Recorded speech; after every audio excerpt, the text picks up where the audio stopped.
नमस्कार। प्रतियोगी परीक्षाओं की तैयारी की इस खास रिवीजन मास्टर क्लास में बहुत बहुत स्वागत है। मैं आपकी एजुकेटर आज आपके साथ राजस्थान की रंग बिरंगी संस्कृति, यहाँ की परंपराओं और रीति रिवाजों की एक डीप डाइव करने वाली हूँ। कोशिश यही रहेगी कि सारे मुश्किल लगने वाले फैक्ट्स बिल्कुल उंगलियों पर याद हो जाएं। तो चलिए, बिना किसी देरी के इस सफर की शुरुआत करते हैं। आज के इस सत्र की रूपरेखा काफी स्पष्ट और दिलचस्प है। हम मानव जीवन चक्र के साथ साथ आगे बढ़ेंगे। शुरुआत होगी कुछ खास जनजातीय प्रथाओं और कुप्रथाओं से। फिर हम जन्म से जुड़े 16 संस्कारों से होते हुए विवाह और मृत्यु के रिवाजों को समझेंगे। इसके बाद कृषि और सामाजिक परंपराओं पर नजर डालेंगे और अंत में एक छोटा सा सेल्फ असेसमेंट भी होगा। तो चलिए, सबसे पहले टॉपिक से शुरू करते हैं, जनजातीय प्रथाएं और ऐतिहासिक कुप्रथाएं। स्टेट एग्जाम्स में यहाँ से सीधे सवाल बनते हैं, इसलिए इन ऐतिहासिक शब्दों को अच्छे से समझना बहुत जरूरी है। यह चित्र हमारे आज के पूरे अध्ययन की एक झलक है। आप देख सकते हैं कि कैसे जन्म की किलकारियों से लेकर जीवन के अंतिम सफर तक 16 संस्कार, विवाह और कई ऐतिहासिक प्रथाएं, सब कुछ एक ही फ्रेम में पिरोया गया है। यही हमारे राजस्थानी समाज का ताना बाना है। अब कुछ बहुत ही महत्वपूर्ण जनजातीय प्रथाओं को डिकोड करते हैं, जैसे नाता प्रथा। ये मुख्य रूप से विधवा स्त्री के पुनर्विवाह या सहपलायन से जुड़ी एक सामाजिक स्वीकृति है। और अगर कोई स्त्री भाग जाती है तो उसके पहले पति को जो मुआवजा दिया जाता है उसे झगड़ा राशि या दावा राशि कहते हैं। बड़ा ही सटीक नाम है ना। वहीं गरासिया जनजाति में एक सेवा विवाह होता है, जहां वर विवाह का भारी खर्च बचाने के लिए वधू के घर जमाई बनकर रहता है और सेवा करता है। एग्जाम के नजरिए से इन तीनों शब्दों के बीच का फर्क एकदम साफ होना चाहिए। अब बात करते हैं कुछ ऐतिहासिक कुप्रथाओं की। एक समय था जब समाज में कुछ ऐसी प्रथाएं थीं जिन्हें रोकना बहुत जरूरी हो गया था। प्रतियोगी परीक्षाओं में अक्सर पूछा जाता है कि किस रियासत ने सबसे पहले किस कुप्रथा पर रोक लगाई। तो आइए इन रियासतों और उनके द्वारा उठाए गए कदमों को एक टाइमलाइन के जरिए समझते हैं। इस टाइमलाइन के इन 4 तारीखों को तो बिल्कुल रट ही लीजिए।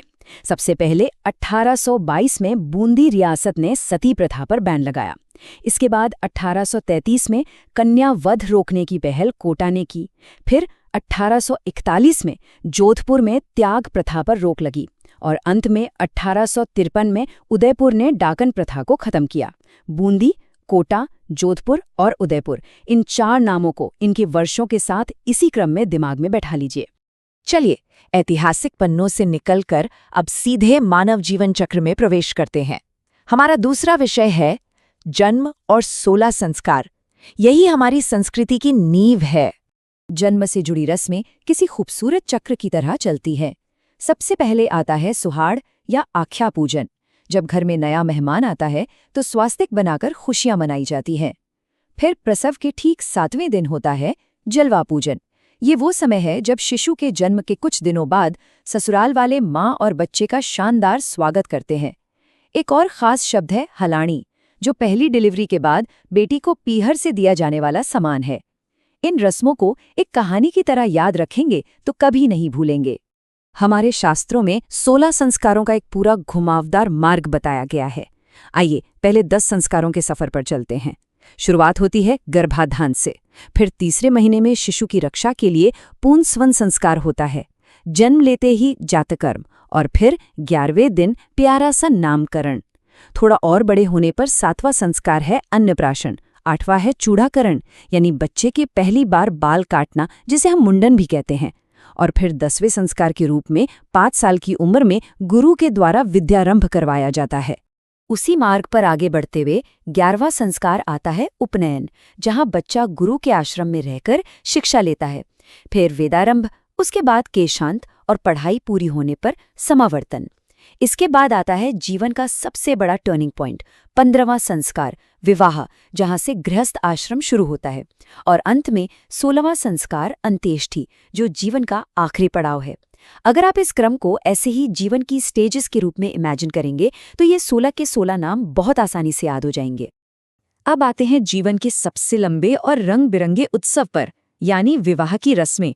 शादी सिर्फ एक दिन का काम तो है नहीं, इसमें सगाई से लेके विदाई तक इतने सारे शब्द और रस्में हैं कि इसकी एक पूरी डिक्शनरी बन सकती है। आइए इसे डिकोड करें। शादी से पहले के रस्मों को देखें तो शुरुआत होती है सगपण यानी सगाई से, जहां शगुन की सुपारी दी जाती है।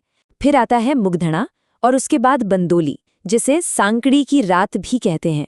ये वही रात है जब शादी से ठीक एक दिन पहले दूल्हे को घोड़ी पर बिठाकर पूरे जोर शोर से निकाला जाता है।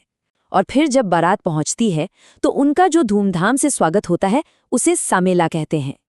अब इस चित्र में मंडप की बनावट पर ध्यान दीजिए। सबसे ऊपर जो लगा है वो तोरण है, जहां दूल्हे की आरती होती है। फिर मंडप के नीचे जो सबसे पवित्र रस्म होती है उसे हथलेवो कहते हैं, यानी फेरों के वक्त वर वधू का हाथ एक दूसरे के हाथ में देना। और हाँ, उनके सिर पर जो मुकुट सजा होता है उसे मोड़ कहते हैं। ये वो कीवर्ड्स हैं जो सीधे सीधे परीक्षा के विकल्पों में छपे हुए मिलते हैं। शादी संपन्न होने के बाद विदाई का वो भावुक पल आता है। कन्या को विदाई के वक्त जो सामान या बारात जुवारी दी जाती है उसे सीख कहते हैं। ससुराल पहुंचने पर नववधू के साथ औरतों का जो खास भोज होता है वो सुहाग थाल या हीरावणी कहलाता है। और ध्यान दीजिए, जो लड़की नववधू के साथ मदद के लिए उसके ससुराल जाती है उसे आणी या ओलंदी कहा जाता है। पीहर से ससुराल तक की ये रस्में बहुत ही खास हैं। शादी से जुड़ी कुछ और भी दिलचस्प परंपराएं हैं जो अक्सर एग्जामिनर्स की फेवरेट होती हैं, जैसे जवाड़ी, जो पुष्करणा ब्राह्मणों या कायस्थों की एक बहुत ही खास विवाह रस्म है। दुल्हन जो खूबसूरत ओढ़नी पहनती है उसे पंवरी कहते हैं। बारात के स्वागत से जुड़ा शब्द है पड़जण, और मेहमानों को खाना खिलाते वक्त जो गीत गाए जाते हैं या जो बड़ा भोज होता है उसे हेडी कहा जाता है। जीवन के उत्सवों से आगे बढ़कर अब एक अत्यंत गंभीर और महत्वपूर्ण विषय पर बात करते हैं, मृत्यु और शोक की रस्में। एक जागरूक एस्पिरेंट होने के नाते जीवन के इस अंतिम पड़ाव की शब्दावली जानना भी हमारे लिए उतना ही जरूरी है। अंतिम संस्कार का ये पूरा फ्लो चार्ट हुक्का भरने से शुरू होता है। सुनने में शायद अजीब लगे, लेकिन इसका असली मतलब है मृत्यु पर घर जाकर परिवार को सांत्वना देना। इसके बाद शव पर पैसे उछालने की रस्म बिखेर होती है। फिर रास्ते में अर्थी की दिशा बदलने को आंधेता कहते हैं। उसके बाद लांपा यानी मुखाग्नि दी जाती है और अंत में कपाल क्रिया और पानीवाड़ा होता है। इसे बिल्कुल इसी क्रम में समझना है। इस पूरी प्रक्रिया को आसानी से याद रखने के लिए हमने इसे इन 4 स्पष्ट चरणों में बांट दिया है। पहला स्टेप, हुक्का भरना यानी सांत्वना देना। दूसरा स्टेप, बिखेर, जहां पैसे उछाले जाते हैं। तीसरा स्टेप, आधेटा, जहां अर्थी की दिशा बदलते हैं।